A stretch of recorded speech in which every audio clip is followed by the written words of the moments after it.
发现网络上那些美名都是真的大地的调色盘、上帝的居所、阿尔卑斯山，全都是真的。好久没有去一个完全没有过誉，而且还超过预期的地方。对，这是海拔2300公尺的高级饭店，一杯生啤1000块，跟昨天的饭店一样。整个圈谷大出击，人生最富足的时刻，超爽，大丰收，你什么都有得拍。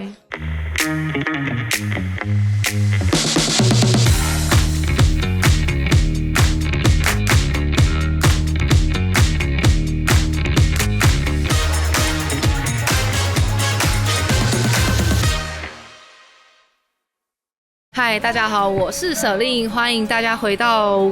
我其实搞不清楚这一集是登山系列还是旅拍聊天室系列，因为我呢打算在这个超级漂亮的山教大家怎么拍照。大家有看过我的旅拍聊天室第1集的话，会知道呢，我今年其实打算做一个系列，就是 feature 我身边我觉得我很欣赏的摄影师，一起来教大家旅拍的摄影。第1集我找了雪温教大家怎么在咖啡厅拍照，那第2集的场景就是在山里。登山摄影的来宾应该是不难猜吧？让我们欢迎变瘦又变帅的 James。今天要用的工具就是这台 iPhone 17。这一次在这座山上呢 ，James 其实用 iPhone 17拍了很多厉害的照片，然后我们就临时决定教学。大家如果有想学登山手机摄影的话，记得把影片看完，然后去 follow 他的 IG， 先 follow 再继续看。放在这边。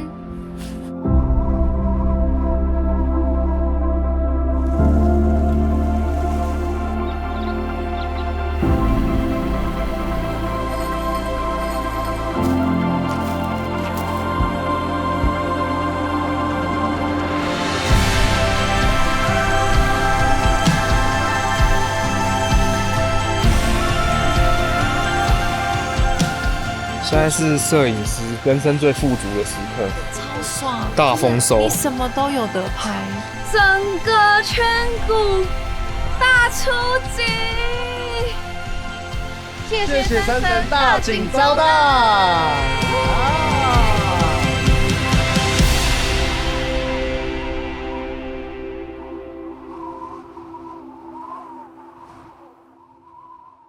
准备出发登山，这次的上高地登山小队 James 跟 Martin 在我们上一集有出现过。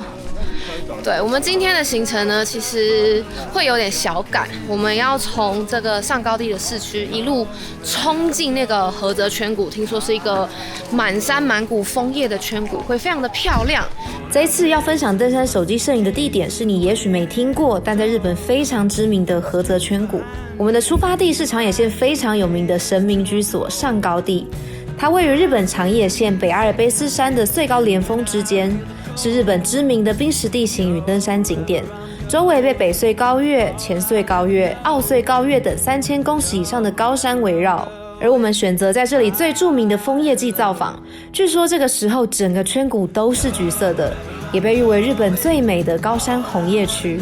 简单解释一下这边的路线，从我们这边上高地到一个叫横尾山屋的地方，那边是要差不多走3个小时，会在那边小停一下，接下来呢就会直接陡上800公尺到我们要去的菏泽小屋，所以我们可能前面要先赶路，除非有遇到很漂亮的地方，我们再停下来拍。我们要一直互相提醒。对，小马是我们这次的时间管理大师，可以吗？不可以拖时间，赶快走了，不要拍了，等下谁在拍就完了，赶快走。好，先走，先赶路。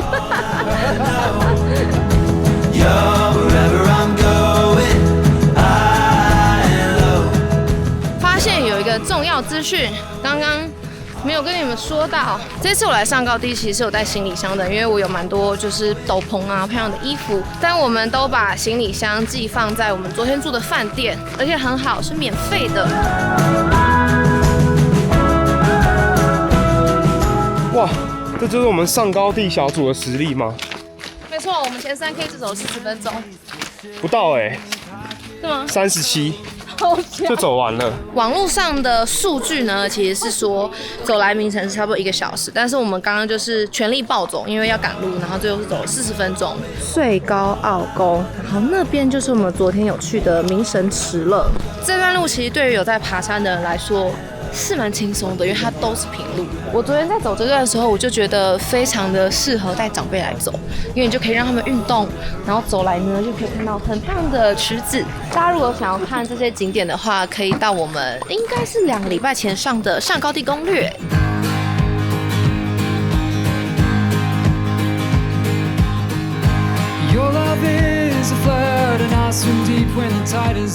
过了明神池之后呢，还蛮明显的，就是树林区都变更黄了。因为我觉得这整条路目前真的都规划得很好，只要一点点积水，都有那个栈道可以给你走。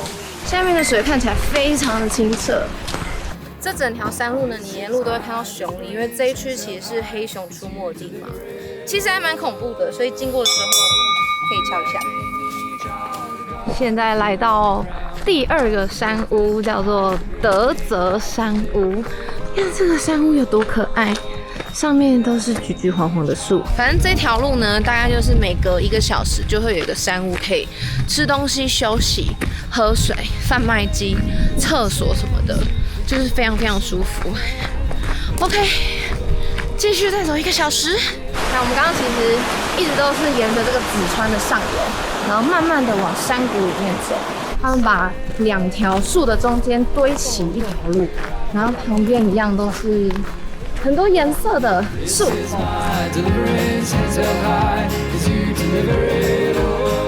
哇，我们到横尾山庄，但是下雨了，我们的好天气好像要用光了。下雨了，终于到了！快进去，快进去！它这个餐厅呢是不给带登山包的，所以大家就会把包包全部丢在外面。我还卖啤酒，可乐该有的都有。对啊，刚刚还有人背可乐上来，发现这边就有，省了150。这边吃饭的价格呢，大概就是跟日本雪场差不多，这样一份咖喱饭是1200日币，300日币，有这样子的休息空间，满意。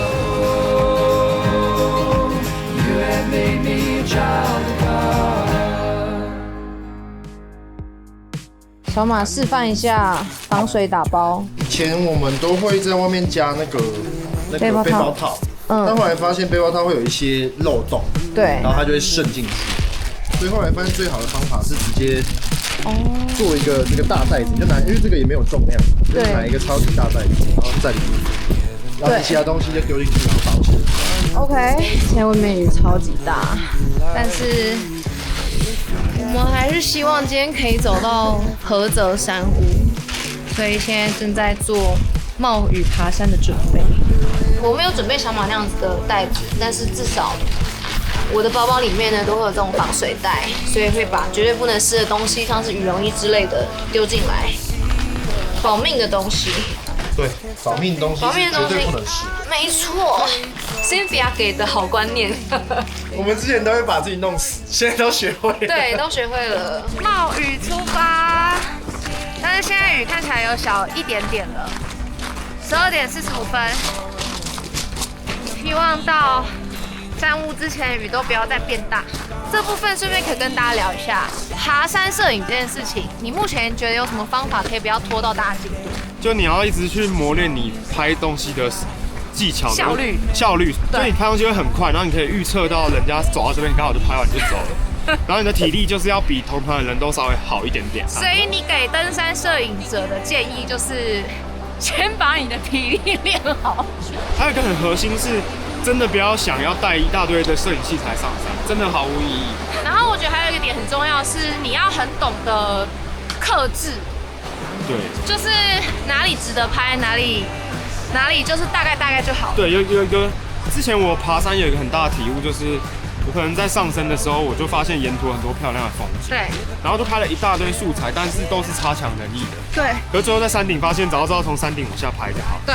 所以就是你要去评估哪一个东西 CP 值比较高。没错。不要一直盲目的一直拍，然后浪费时间。我们2个以前一起爬山的时候，我们都会就是真的走超级无敌慢。对。但我们现在都学乖了，就是我觉得要先做功课很重要，就是你大概要先知道说哪里比较漂亮，所以到时候要花比较多时间在拍摄什么地方。像我们第1天其实就是大概而已，然后我们现在不是说要教拍照，大家可能想说什么都还没教，因为我们就是知道第2天的地方比较漂亮。对啊，这边也很漂亮，可是绝对不会比明天漂亮。对，反正现在也阴天，也没什么好拍的，所以我们就继续走路。我们的上坡来了，从过了横尾之后开始才是真正的爬山，前面其实都是健行。超像雪的，好美哦！现在这里的层次夸张，有溪，有树林，而且从这里到上面的树林颜色完全不一样，然后一路到上面是岩石云。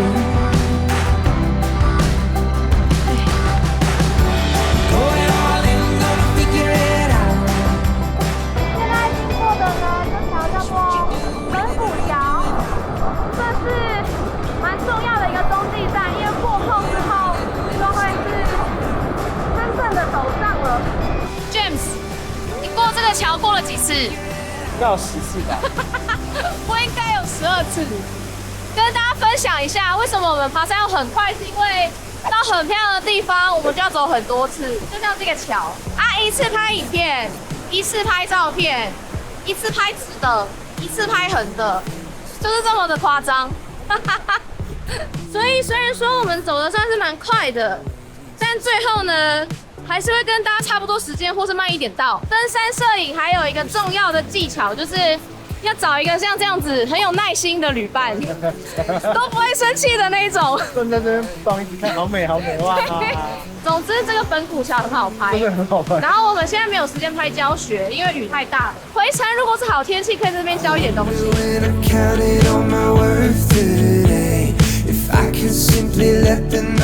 像这个场景，吊桥是爬山我们很常会遇到的地方。然后我们有时候都会看到人家拍那种过桥很优美的感觉，我就会推荐使用延伸线的构图。为什么？因为其实桥它就是钢丝跟这个木头嘛，它是一个很笔直的东西。我们若能拍出它有无尽延长的感觉，然后像这种意境照呢，我们就不会让人物显得太大，因为这样会可能人的脸的细节可能就会影响到整个画面的感觉，所以我们就让人小小的就好，但也不要太小，小到看不见。就感觉有在走路的感觉，照片有要动起来，但是这个路又延伸，所以我才会请蛇令刚这样子走过去又走回来，我直接抓拍他。我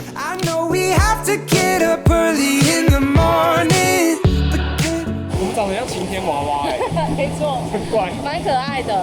2公里要爬600，等于说1公里要爬一座101。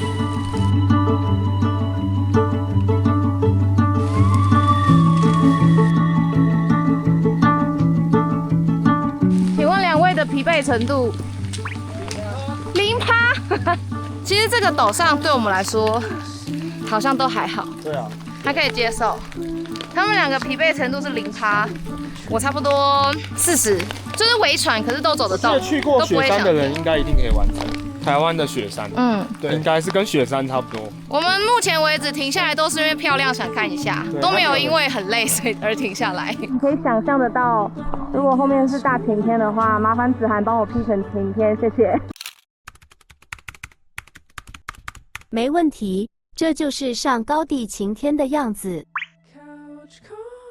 应该是很漂亮的，因为现在是外面这圈叶子也都是橘红色，这种绿色已经变得很少了。好，那已经回光了。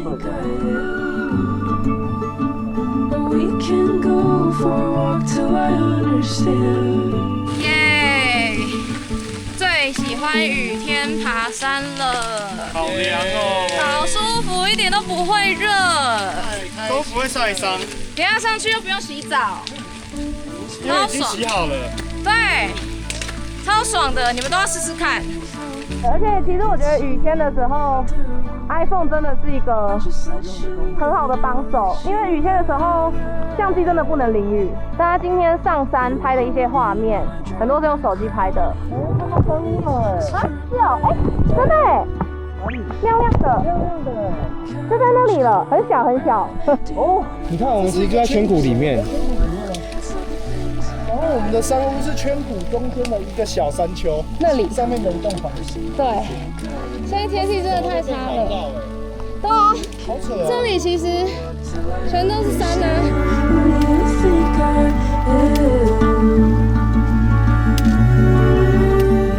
来了，终于到山屋了。菏泽圈谷呢，就是有2间山屋，Karasawa Hute 跟 Karasawa Goya。然后这个山屋呢是要预定的，对，它呢是特别打国际电话来预定的。对。但如果你没有预定的话，大几率可能只能睡到帐篷。对。对啊，这种天气还好。我原本还在想说，其实睡帐篷好像蛮爽的，也蛮爽，蛮可爱的。可是这种天气真的不行，一定要1个月前就要订，不然就没有了。镜头真的可以再湿一点哦。我里面还有某一处是干的吗？有下面一点，下面一点。子涵这边一直看我们，我保护得很好，很努力耶。对，到了，哇，好漂亮哦！恭喜你成功了！哇，进来！跟你讲一个很夸张的事，有干燥石。像滑雪那样子的吗？真的，你看。我爱日本。愿望都达成了，有救了，全部都湿掉了。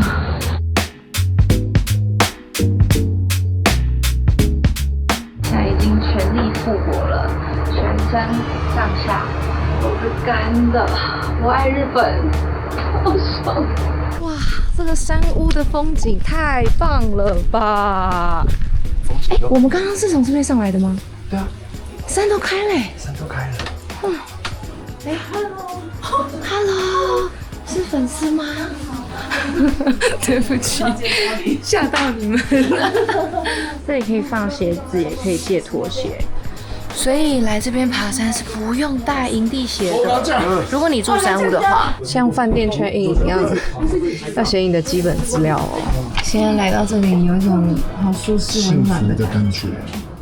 对，而且是它整个风格就是很像一个蛮传统的饭店哦。给你们看一下价位的部分，我们订的是1泊20，是14000日币，差不多是2000多台币，就是含早餐晚餐，其实不便宜。可是我觉得看到这边之后，我觉得很值得，尤其是享受到了这个干燥石。如果你没有住的话，你也可以选择吃饭，或者是像午餐，你也可以给他订便当。对，来这边要记得带现金。这是饭店吧？这太夸张了。这里还有 free WiFi， 好像没有带睡袋的必要。超好的，棉被、枕头、暖气，比他妈那种怕你冷，然后拿给你那种超厚的棉被还要厚，超扯的。而且他怕你不够，他妈给你一个毛毯。那这边是软的吗？软的，超好睡的。哇，这是海拔2300公尺的高级饭店，这个已经比我们去很多青旅都住得好。我现在在房间2楼，然后它甚至它的梯子呢是楼梯，它不是那种，你知道，它不是那种青旅要爬的梯子，你可以这样慢慢走上来。然后2楼的人还有一个平台，妈的可以这样子躺，所以2楼的人不会没有地方放东西哦。现在都还没有开始休息，就是吃到东西跟睡到觉，可是已经觉得被充电充饱了，已经可以了。刚刚我们走来之前已经快死了。问一下，如果观众你们是有爬过日本其他的山，我很想知道是不是每一个日本的山屋都这样，还是上高地这边特别高级？很好奇，我也很好奇。我很好奇。以后没有办法在日本以外的地方爬山了，都输了。一杯生啤1000块，跟昨天的饭店一样，太享受了。这个生啤的价钱跟昨天饭店一样。我觉得东西也没有特别贵。林茂宇爬山了1天，喝到生啤。我们的晚餐，汉堡肉排。很多菜、饭、味噌汤、喝茶，好吃吗？累了。我们觉得这个山屋最让人感受到很特别，就是它摆了很多那种这边的有关的历史，还有一些以前的照片啊，或是就是让人觉得很有特色。然后对，不会觉得就只是一个公共空间，就是来避难的，然后能吃饭这样，是感觉有温暖。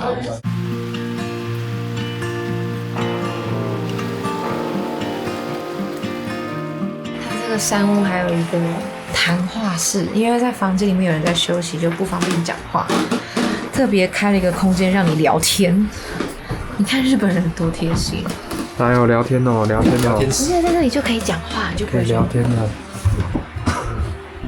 而且这里超温暖，真的，看那边有它的变化记录哎，10月10号冰河，10月3号、10月9号冰河，就现在是最好的观测时间，但是现在没有了，好像全球暖化没有冰河了。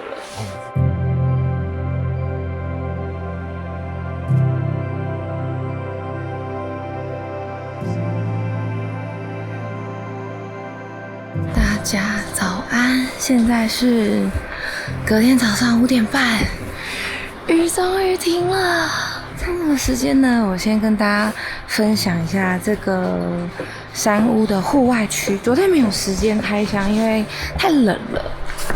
我们这边呢是有一个贩卖部的，然后这边有一个大平台，你可以坐在这边看山景。那边那个小屋子啊，就是菏泽这边的另外一个山屋。我们昨天说，如果要扎营的话，就是住这边。但我猜是因为昨天下大雨，所以帐篷数不多。我看到的照片，其实它是铺满这边全都是帐篷的。来了来了，出境了，出境了。现在的云很漂亮，你看那个山的层次。哇！那你可以去说，我觉得那边可以说。啊，脚架啦，靠边。靠北哦。现在要进行一个非常有意义的缩时时间，因为现在光要这样慢慢的打下来，然后我们就可以拍到整座山慢慢变亮的样子。OK， 360，开吹。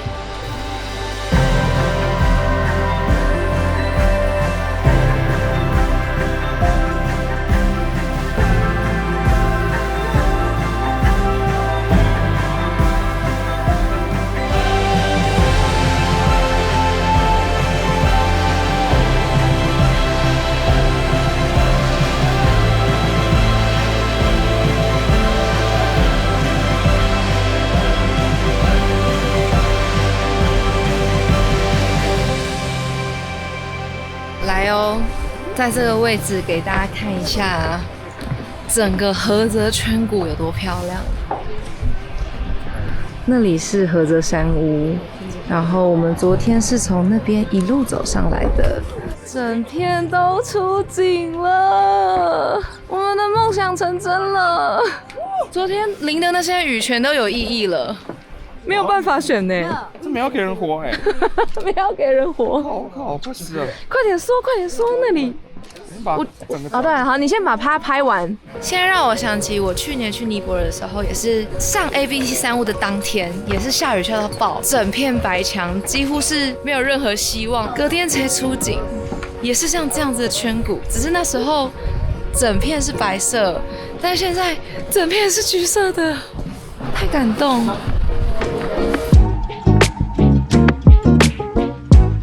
来教大家怎么拍照吧。我觉得手机真的很好拍照，就是因为它有很多不同的镜头。那它这些不同的数字其实就代表不同的焦段。像我们相机也会有很多镜头，等于说它一台就有很多个不同的镜头。在拍摄之前，我们有2个点要设定，非常的重要。第一个点就是，如果你是一个喜欢修图或是有自己喜欢的风格的人，记得一定要把这个RAW 打开，它可以最大化的去保留原始的细节，拍的时候调色会更好调。第二个重点就是9宫格，我觉得它很重要，而且特别是对新手，因为它可以让你很快速的找到画面中的重点。例如说，中间这个方块就是中间这座山，然后左边有一些草啊什么的。然后如果是你比较常拍的话，你久了之后，你心中就会有这个9宫格，你就可以把它关掉。但我觉得平常可以打开。好，我相信大家应该最喜欢爬山拍的照片就是风景照。其实拍风景照这件事最核心的关键就是构图。我等一下会用0.5、1倍、4倍这3个镜头，拍出我推荐的3种不同构图的方法。好，那我们现在就来示范0.5，就是广角。那我们因为平常大家都拍的都是线动，所以今天就先示范直的构图。0.5的话，其实它就是真的很广，你看会把连我的手都拍进去，天空也都会拍进去。我建议天空其实可以留1/3就好，然后地板也是1/3，那主体在中间，这样就是一个很标准的构图。再来就可以开始研究说，哪一些东西加入之后会有加分的效果？例如说，我觉得下面的草啊，它其实是斜的这样长，那我就把它放在这边刚好最后一格的对角线，就会有一种感觉它有无限延伸的感觉。广角有个要很注意的点，就是它很容易把一些不相干的东西拍进来，所以我们要尽量的去注意画面里有没有意义的东西。像我这样拍到这个山屋，就会有点怪怪的，这样就够了。好。刚讲完0.5就是超广角的部分，刚刚有讲重点就是比例的分配，还有颜色的分配，然后再来就是要讲1倍的部分。1倍的部分因为视角比较窄，但它还是一样是广角的。那当视角变窄的时候，我们就要开始找画面中什么东西是重点。那我们选好重点就是这个山屋之后呢，就要开始找这个重点跟背景的搭配，善用我们的身体去找角度。可能我现在蹲低一点去找到这个东西的前景，最后还有这个山屋跟天空都拍进去。所以我可能会在这里尝试看看。再来是用这个9宫格4格去找。好，右上角我觉得还好，左上角拍到地板怪怪的，这边天空又太多。那我最后觉得它是在中间偏右一点点，然后带到一点点草。好，对焦。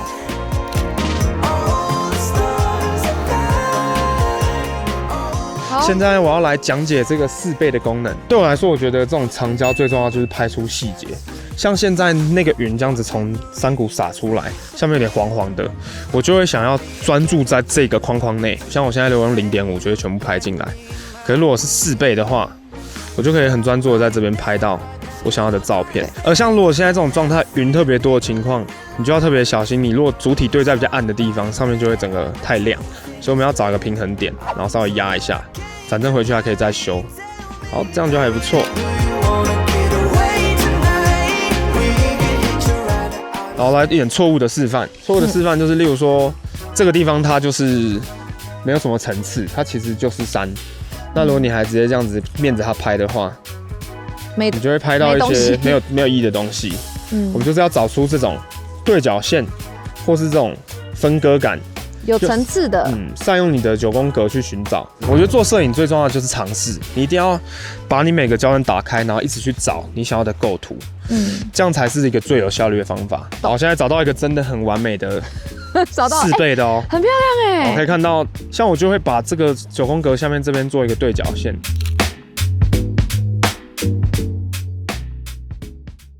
山上的变化呢，就是这么的快。现在只过了半小时，外面又整个白墙了。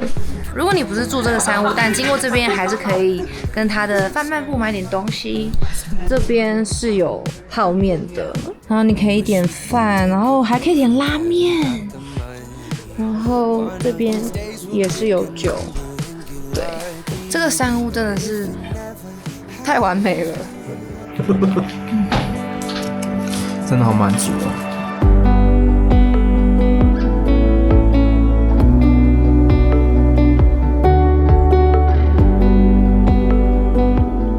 现在是摄影师人生最富足的时刻，超爽，大丰收，你什么都有得拍。这边会时不时的白墙一下，对，所以就趁白墙的时候去休息。对，他怕你会过劳。对，然后我们就吃个泡面，喝个茶一下，说出景了，然后就再来拍。我觉得主要是这边人数控管也很刚好，就是可能它的床位有限制，所以这么漂亮的景，以前我们印象中是要整个人这样子，然后去卡位、卡脚下来卡得到。像我们去什么林贾尼或是那种巴厘岛，一些拍一些日出的景，这边人都很有礼貌，很有素质。对，而且重点是还是很安静，超可爱的。他现在把4、5个鲤鱼旗，等下要一起全部升上去，好美啊！有风的时候会很可爱超屌，超可爱。An old green Subaru. She has her permit and she's driving me to school. 现在是早上10点，我们从6点在后面那个平台拍了4个小时，然后现在终于可以往前了。我们要一路走到对面的另外一个山屋，那个圈谷啊，它其实是古代的冰河切出来的雪山圈谷啊。然后之前我去的那个 ABC 的那个圈谷，其实只要有这种圈谷地形，应该都是冰河切的，真的好壮观。这个地方如果冬天来的话，就是会是一整片的雪山。我觉得在这个菏泽圈谷啊，拍照就跟在上高地一样，你要有耐性，因为我们今天其实遇到很多次白墙，但是大概都会在5到10分钟之后消失，然后就可以继续拍。我发现住那边其实是一个蛮对的选择，因为这一栋合泽小屋很漂亮，所以我们从那个平台可以拍到这个小屋跟这整片的山景。还有一点是早上太阳是从那边升起的，所以这一面的山呢会慢慢被照亮。但如果你是住这边的话呢，那一面就会永远都背光，然后一直到可能9点、10点、11点，就是太阳才会升起来。所以我们算是运气好，因为那时候先定这里已经没位置了，一切都是最好的安排。风景照拍完之后呢，再是女生都很在乎的人像照，来吧，怎么拍？我刚刚发现这个背景超级好看，那我现在就是想要把设定跟背景融合在一起，成为一张风景人像照。现在最重要的事情就是要把手机的人像模式打开。为什么要开呢？因为它可以调整你的背景的一些虚化，就是会变得像奶油这样子，有点对，有点像奶油啊，奶油那样柔和的感觉啊，真的啊，真的啊。像这种照片，我就会想要先找好风景的构图，然后找到了一条路之后，让人可以在那边走来走去。然后等一下舍令呢就在那条路走，我会叫他边走，然后可能看着远方，或是看着镜头，或看着这边都可以。来哦，好，看左边哦。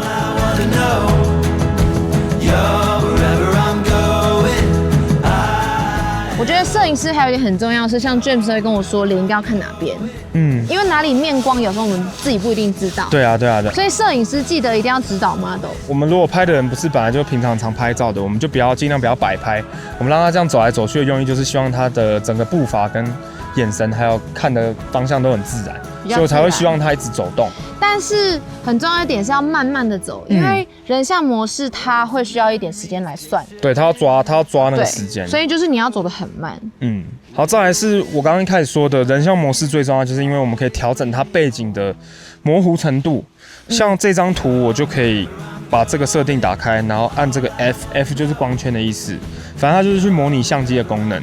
我可以调整我的背景模糊程度，找到一个你喜欢适中的，像我自己都喜欢 F4.5 或5左右。如果你是放在F1.4的话，后面就是几乎完全不见，没有意义。我们都爬那么久的山来这里了。对啊，所以大家可以去玩一下这个数字，它 iPhone 是可以从1调到11，而且现在它模拟出来的感觉都很自然。然后我们都觉得差不多4到5中间是比较刚好的，很像相机拍的。提醒大家，如果你有更改行程的话，一定要再打电话过来，就是说我不住了。我们刚刚说不住，他有跟我们说要收什么定金或干嘛吗？人蛮好，是很 nice 的。他就问我们为什么，我跟他说因为明天天气不好，所以我们想要今天下山。没有不能改行程，就是如果我们没有取消，他反而会觉得说，我们是不是在路上遇到什么事情？会让人家担心。没错，要做一个有礼貌的旅客，好吗？最后一个行程吃拉面，然后再配上可乐，超爽。我们刚刚在聊说，他现在出的这个大太阳，已经把我们昨天就是很受委屈的那种心灵全部都洗涤了。现在觉得满足到不行。我们原本的行程其实3天2夜，然后我们想说第2天就去爬其中一座峰，但是因为我们看明天天气也不好，就我们不想要再像昨天那样子全市下山，所以我们最后就决定说，那干脆我们就在圈谷耍费一个早上，然后下山好了。结果这个行程太适合我们，因为我们这种摄影爱好者就是没有拍到爽，没办法移动，每一个地方又拍直的，又拍横的，又拍照片，又拍影片，各种格式全都拍。我拍了一次，换他拍一次，爽，没有遗憾。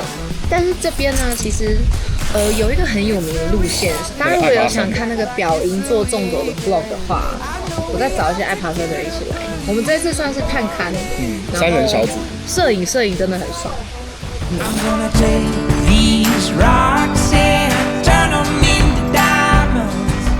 我跟你们说，你们以为没有希望了，然后结果就这样离开前遇到整个圈谷大出击，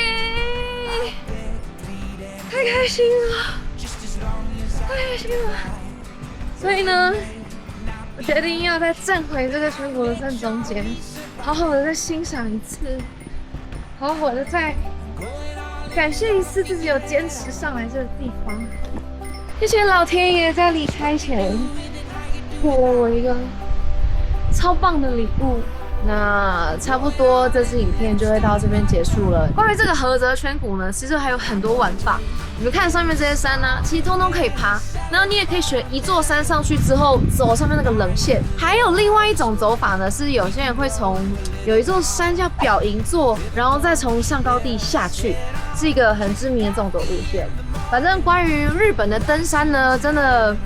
我这次有被惊艳到，然后我也希望之后有机会可以继续拍，因为我真是觉得经验很好，所以我也想请正在看影片的你，如果有爬过什么日本你觉得很棒的山，请推荐给我，因为我觉得我现在的标准已经有点被拉得太高了，你知道吗？那最后就是喜欢影片的话，记得帮我一个喜欢，然后可以把影片分享给你所有喜欢户外旅行的朋友。那记得订阅不只是旅行，开启小铃铛，才不会错过更多的户外影片。关于上高地呢，这个是我们这趟的第2支影片。我们的上一支影片呢，其实拍了很多上高地的巴士站附近一些非常有名，然后老少咸宜的景点。所以如果对于上高地本身这个地方有兴趣，可是你没有办法走太多的话，我觉得可以去看那支影片，已经上了。那就是这样子，我们就下支影片见喽！再次谢谢山神，拜拜。发现网络上那些美名都是真的哎，大地的调色盘，上帝的居所，阿尔卑斯山，全部都是全都是真的。好久没有去一个完全没有过誉，而且还超过预期的地方。对，我们这样等于去那个帅哥的娘家，发现他们全家都是很好的人。走了哦。不行啊，脚黏住了，离不开啊！快点呐！哎，真的黏住，真的黏住！太美了，走不了啊！赶快逃，赶快逃，赶快逃！快跑，快跑！又被山上抓住了，直接包到变成构图了。这边有构图，住了，黏住了！哎，我们真的都算是爬过蛮多山的人，能够让我们这样真的不容易哎。